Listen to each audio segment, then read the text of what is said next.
Arestado ang 24 na individual kabilang ang 12 menor de edad sa ikinasang operasyon ng PNP Highway Patrol Group laban sa illegal street racing at paglabag sa batas trapiko sa San Rafael, Bulacan.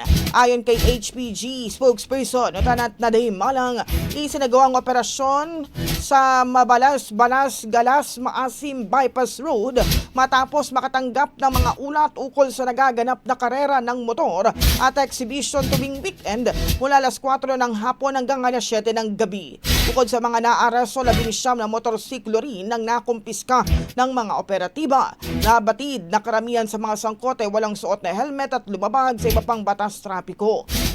Naging daan din ng isang insidente noong August 3 kung saan isang motorsiklong nakikilahok sa illegal karera ang nakabangga ng sibilyan habang iniiwasan ng otoridad upang paigtingin ang operasyon.